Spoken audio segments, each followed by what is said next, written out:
Hola, ¿qué tal? Bienvenidos a un nuevo video. Hoy vamos a hablar de Severance.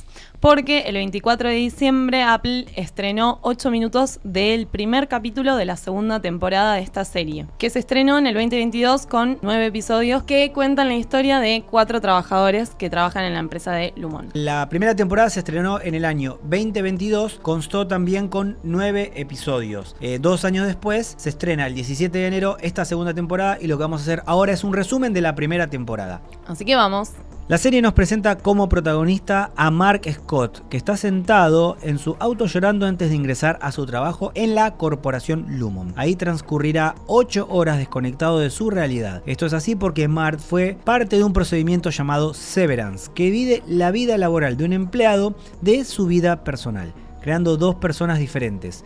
Un INI para Lumon y un OUTI para el mundo real. En el piso severado, Mark trabaja con Irving, Dylan y Petey. Obedece a sus superiores Milchick, Miss Cobell y Greiner. La serie comienza el día que Petey, el mejor amigo de Mark dentro de la empresa, no trabaja más para Lumon, por lo que deciden asignar a Mark como nuevo jefe de departamento de refinamiento de macrodatos. Es importante aclarar que el capítulo arranca con un fragmento de una escena que este mismo capítulo retoma más adelante, que es el ingreso de una nueva trabajadora cercenada, que es Helly R, que después a lo largo de la serie nos vamos a enterar que ella es Ellen Egan, o sea, la hija del CEO de Lumon. Esto es muy importante porque la serie arranca con una pregunta que es ¿quién eres? Y de todos los trabajadores cercenados vamos a ir averiguando cosas de su vida a lo largo de la temporada, menos de Helly R, hasta el último capítulo. Luego de que Mark se vuelve el nuevo jefe de departamento de refinamiento de macrodatos,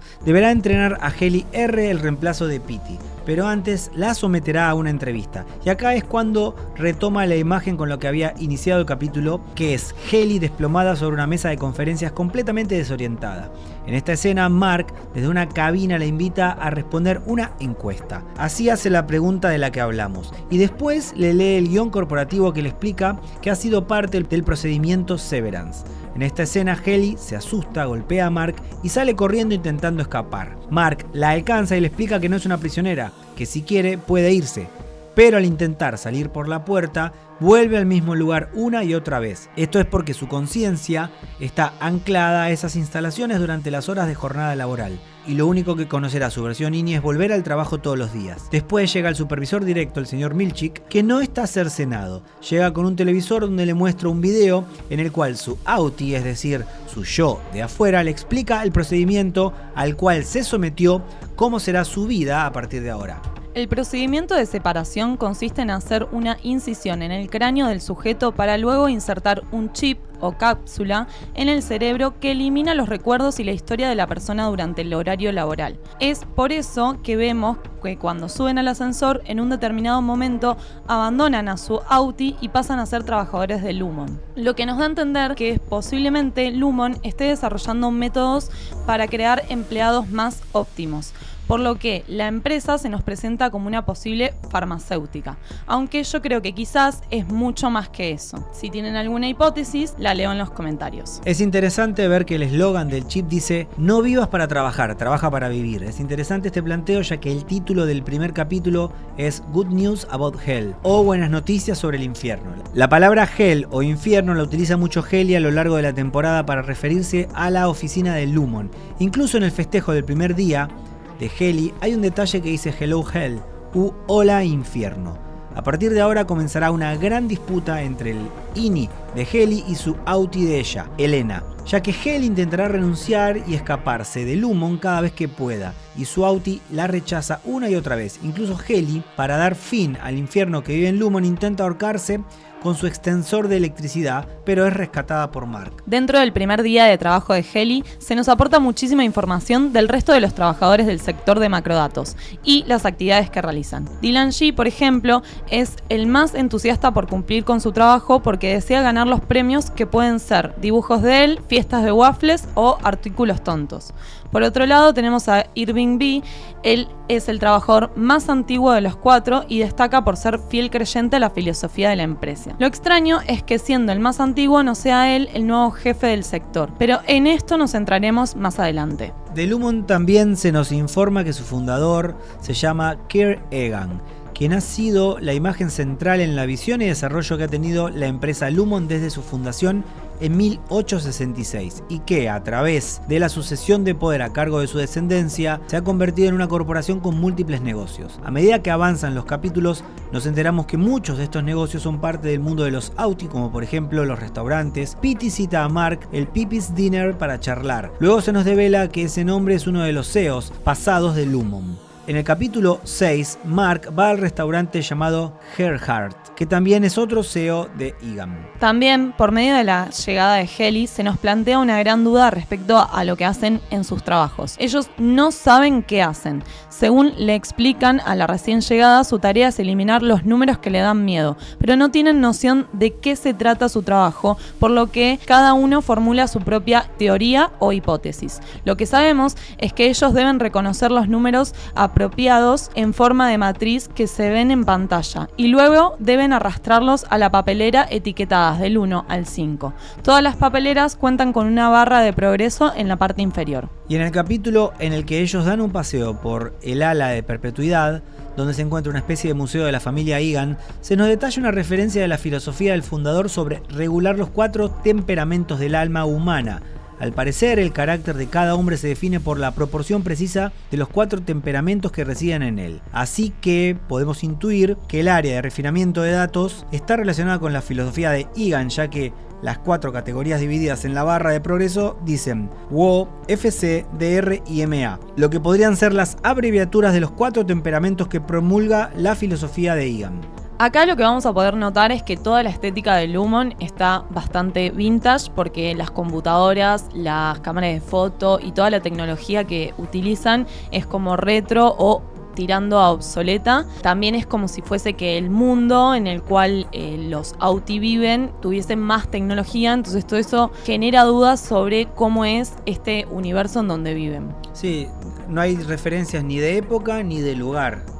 Y un detalle que tienen los teclados es que ninguno tiene la tecla Escape. Lo cual no es menor porque ellos no pueden escapar del humor. Incluso la estética de Severance está plagada de información en términos artísticos, lo que hace que tengas que prestar muchísima atención a todo porque está brindando pistas que te ayudan a comprender mejor el universo. Las oficinas de Lumon tienen carácter minimalista y a lo largo de la serie se trabaja mucho sobre la idea de 2 mundos opuestos. En principio, lo primero que podemos notar es la oposición entre el color rojo y azul, que aparece en todos los capítulos, ya sea en las oficinas, en la fiesta de empleados, en la casa de Mark o en elementos que poseen los trabajadores, mismo en el chip de Lumon. A su vez, tiene una paleta de colores fría que refleja el estado emocional de sus personajes, que en su mayoría están deprimidos. También el verde de las oficinas, un verde amarillento que elude una idea de enfermedad o falta de vitalidad. O mismo también los cuadros de Lumon hacen referencia a los temperamentos de su filosofía. Hay uno que replica a los personajes que danzan para Dylan en la fiesta de waffles, por lo que hay que prestar muchísima atención a los detalles incluidos en el mapa de Lumon.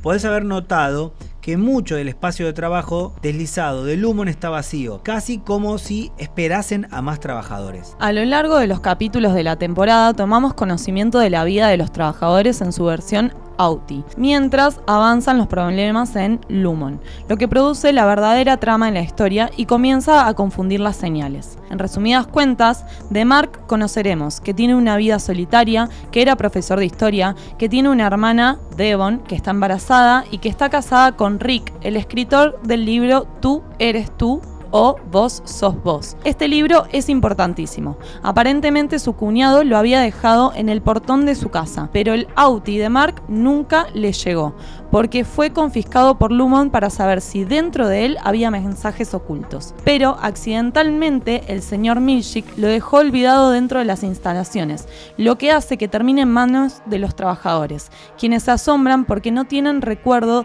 de ningún otro libro, aparte del manual de la empresa. Es decir, que el INI de Mark es el que tiene el verdadero acceso a la lectura de este libro y es gracias a la lectura de él que comienza a accionar. De nuestro protagonista también sabemos que sale con la partera de la hermana, que tiene una vecina que es Cobel, que fuera del trabajo se hace llamar la señorita Selvek, que por alguna razón lo vigila fuera de la empresa, y lo que más sabemos y nos importa es que le cuesta lidiar con el fallecimiento de Gemma, su esposa. Sabemos que era una mujer única y que supuestamente murió en un accidente de tránsito. Sin embargo, en los últimos 2 capítulos tomamos conciencia de que ella sí está viva, o al menos en Lumon, ya que la conocemos como la doctora Casey. Es quien se encarga de acompañar a los trabajadores. De hecho, ella va a ayudar al estado emocional de Heli en una reunión de salud que tiene con Mark, en la cual no se conocen y que está siendo vigilado por Cobell. Se nos informa que ella está en la empresa hace 107 horas de corrido y que las 8 horas que pasó en la oficina de Mark Cadato fueron para ella las mejores. De Gemma es interesante que no reconozca a Mark, pero quiera estar con él, que ofrezca abrazos todo el tiempo en las terapias, como si quisiera ser abrazada, y que estuvo muchas horas de corrido trabajando en Lumon, lo que hace que podamos intuir que quizás ella sí está viva en una suerte de coma o estado profundo de la conciencia.